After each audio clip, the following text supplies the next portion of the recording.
আসসালামু আলাইকুম। Banasree national ideal home স্কুলের পক্ষ থেকে আমি নুরুল ইসলাম নবম শ্রেণীর শিক্ষার্থীদের স্বাগতম। আজকে নবম শ্রেণীর সাধারণ গণিত বিষয়ে আলোচ্য বিষয় বাস্তব সংখ্যা। প্রথমে শিক্ষার্থীবৃন্দ, আমরা জেনে আসি বাস্তব সংখ্যা কাকে বলে। বাস্তব সংখ্যা হচ্ছে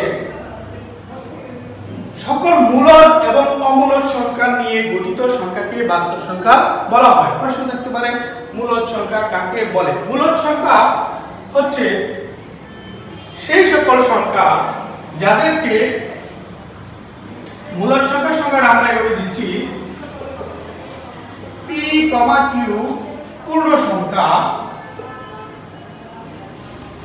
এবং q not equal 0 হলে p/q আকারের প্রকাশ করা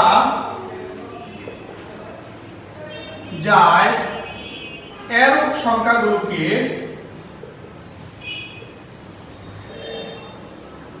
মূলদ সংখ্যা বলা হয়।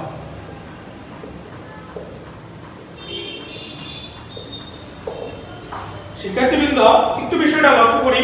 p, q পূর্ণ সংখ্যা এবং q not equal 0 হলে p/q আকারে প্রকাশ করা যায় এরূপ সংখ্যাগুলোকে মূলদ সংখ্যা বলা হয়। তাহলে মূলদ সংখ্যা থেকে আসছে কি?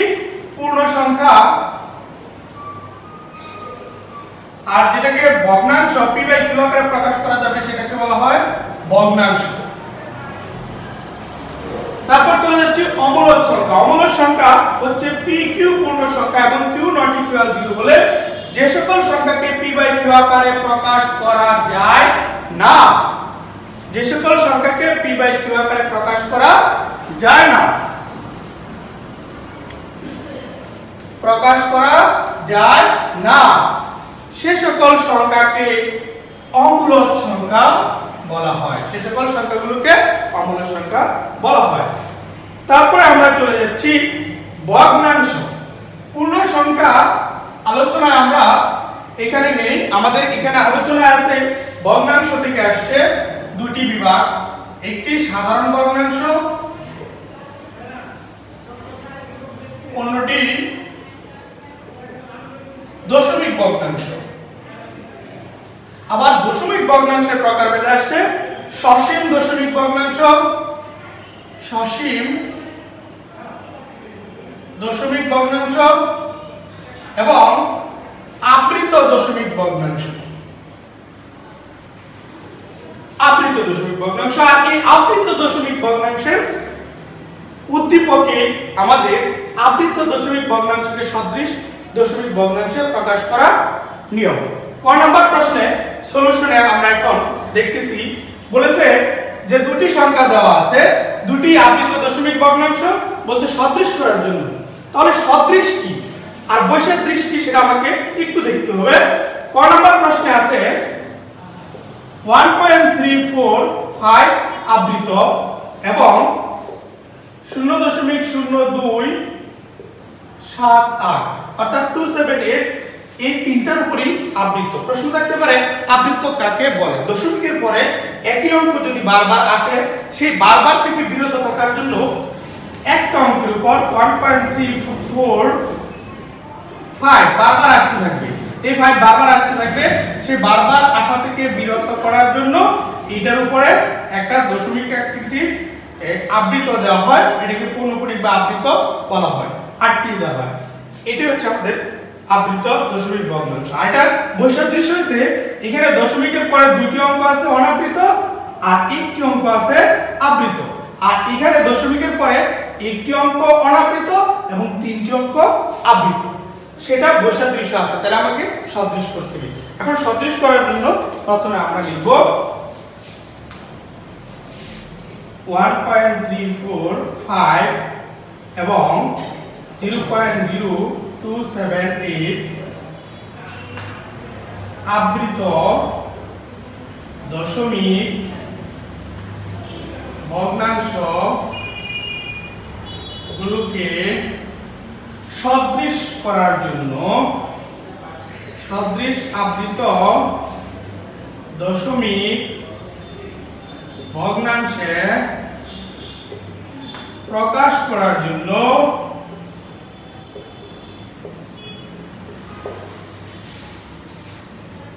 অনাবৃত অংশের অঙ্ক সংখ্যা হবে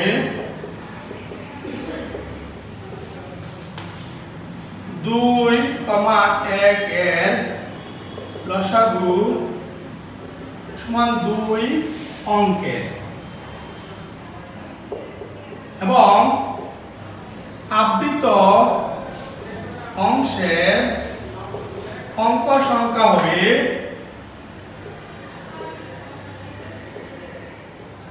1,3 এর লসাগু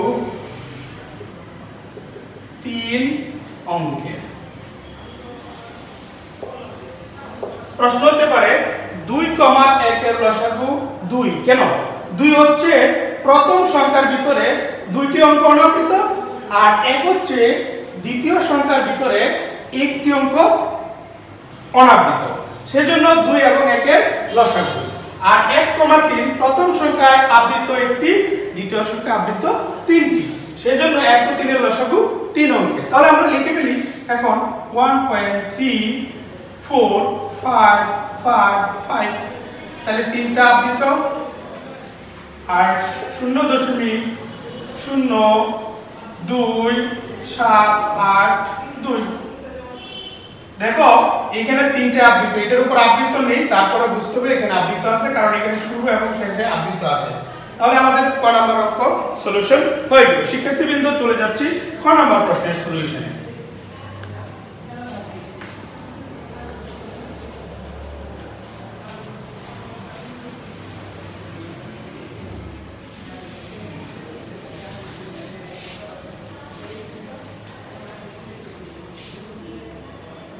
প্রশ্নটা বলেছে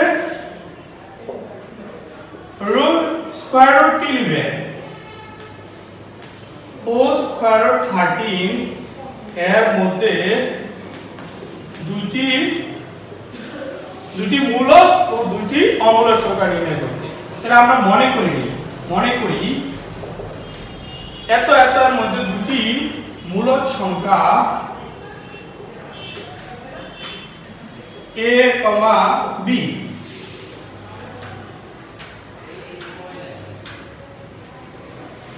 তাহলে আমরা প্রথমে ক্যালকুলেটরে স্কয়ার রুট 11 দিলে আমাদের ক্যালকুলেটরে সাইন্টিফিক ক্যালকুলেটর যদি স্কয়ার রুট 11 দেওয়া হয় তাহলে 3.312 ডট ডট সামথিং দেখাবে এবং স্কয়ার রুট 13 দিলে 3.6023 ডট ডট, অর্থাৎ দশমিকের পরে এই ডিজিটগুলো ঠিক নাও হতে পারে। আমি মানে আন্দাজের উপর দিয়েছি, তোমরা ক্যালকুলেটরে চাপলে সঠিক আসবে, সেটা বসায় দিবে।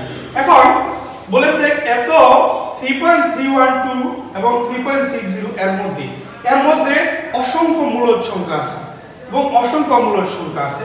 আমরা সংখ্যাটাকে যদি দেখি তাহলে এটা 3 এবং এটা 4, তার ভিতরে 3.31 এই জায়গায় হতে পারে 3.31 আর এই জায়গায় হতে পারে 3.60, অর্থাৎ এর ভিতরে অসংখ্য মূলদ এবং অমূলদ সংখ্যা রয়েছে, তার ভিতর থেকে যে কোনো দুটি। তাহলে আমাদের ধরে নেওয়া হয়েছে, ধরি a সমান 3.4, তাহলে 3.4 obviously 3.31 সামথিং থেকে বড় এবং b ইকুয়াল 3.5, এটাও 3.31 থেকে বড়, কিন্তু প্রত্যেকটাই 3.60 থেকে ছোট। অর্থাৎ আমরা বলতে পারি root square root 11 less 3.4 less 3.5, এটা আমরা স্কয়ার রুট 13 দিয়ে দিব, আর square root 11 less 3.5 less square root 13, তাহলে হয়ে গেল a এবং b দুটি অমূলদ সংখ্যা।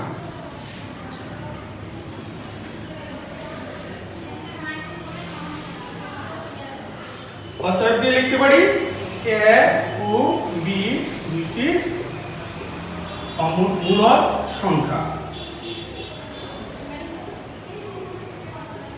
চলে যাচ্ছি আমরা দুটি অমূলদ সংখ্যা বের করার জন্য। আবার লিখি, আবার ধরি COD দুইটি অমূলদ সংখ্যা। অতএব C সমান 3.4044000000। এখানে অসংখ্য অমূলদ সংখ্যা রয়েছে, তার ভিতরে আমরা যে কোনো একটা ধরে নিলাম।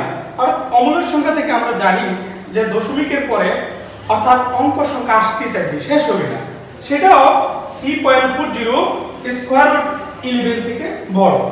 আর D ইকুয়াল 3.50 5500 555 000 D। এখানে আমাদের এখানে মনে রাখার সুবিধার্থে আমরা এভাবে ধরে নিব। তাহলে হয়ে গেল বন্ধুরা আমাদের দুটি মূলদ এবং অমূলদ সংখ্যা বের করা। অতএব বলতে পারি C, D দুইটি অমূলদ সংখ্যা। চলে যাচ্ছি আমরা গ নাম্বার প্রশ্নের সলিউশনে। গ নাম্বার প্রশ্নটা কি বলেছে আমরা একটু প্রশ্নটা পড়ে নিচ্ছি। গ নাম্বার প্রশ্ন বলেছে প্রমাণ করো যে স্কয়ার রুট 13 একটি অমূলদ সংখ্যা। গ নাম্বার স্কয়ার রুট 13 একটি অমূলদ সংখ্যা। প্রমাণ আমরা জানি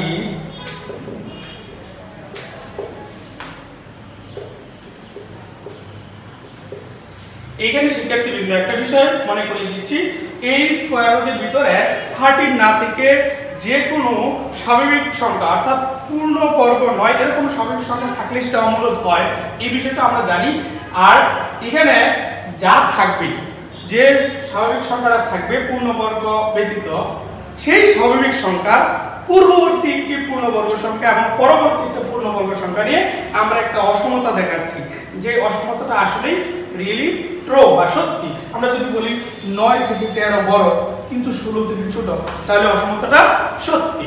এখন আমরা এই অসমতাটাকে একটু কাজ করব, স্কয়ার রুট দিয়ে দিব, কারণ স্কয়ার রুট 13 আমাকে দেখাতে হবে কোথায় অবস্থিত। তাহলে square root 9 that means 3, square root 13 এদিকে 4। তাহলে আমাদের বাস্তব সংখ্যা রেখাতে আমরা দেখতে পাচ্ছি এখানে 3 আর এখানে 4 যদি হয় তাহলে স্কয়ার রুট 13 3 থেকে বড়, 3 থেকে বড় মানে এদিকে এবং 4 থেকে ছোট মানে এখান থেকে এদিকে। আর এই মাঝের অংশটার ভিতরে অসংখ্য রেশনাল আর ইরেশনাল অর্থাৎ মূলদ এবং অমূলদ সংখ্যা রয়েছে। তাহলে আমাদের প্রমাণ করতে হবে যে স্কয়ার রুট 13 একটি অমূলদ সংখ্যা।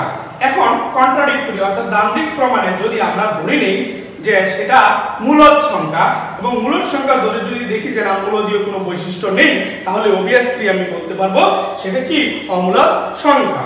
এখন আমরা বলতে পারবো যে স্কয়ার রুট 13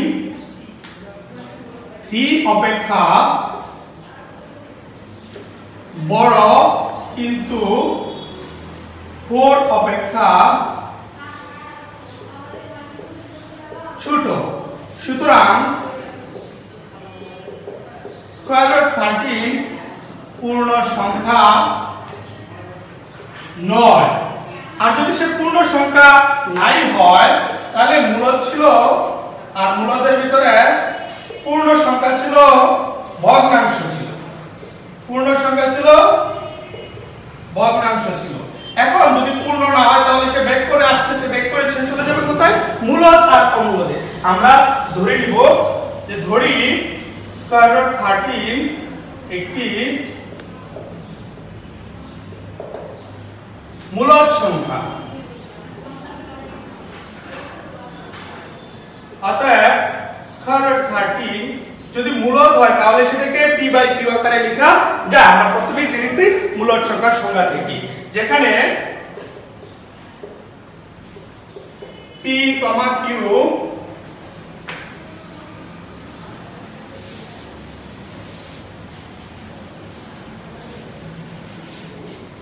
এখানে পি কমা কিউ পূর্ণ সংখ্যা এবং পরস্পর সহমৌলিক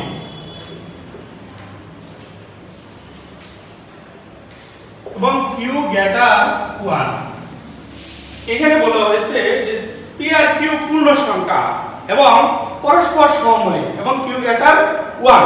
এখন পূর্ণ সংখ্যা হলে কিউ কি হতে পারবে না, 0 হতে পারবে না। কিউ যদি 0 হয় তাহলে সেটা কি হয়ে যায়, অসংজ্ঞায়িত হয়ে যায়। আমরা এবার দেখব কি করা যায়।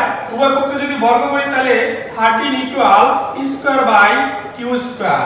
লিখব কি সাইড নোট, উভয় পক্ষে বর্গ করে, তারপরে যদি আমরা কিউ দ্বারা উভয় পক্ষে গুণ করে দেই তাহলে 13 q is equal to p square by q. এখানে স্পষ্টত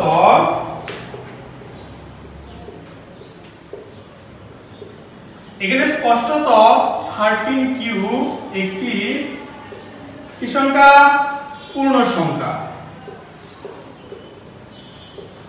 দেখো এই 13 কিউ, কিউ এর মান 0 ব্যতীত এবং 1 অপেক্ষা বড় যদি 1 বসাই পূর্ণ সংখ্যা তাহলে আমাদের একটা পূর্ণ সংখ্যা আসে।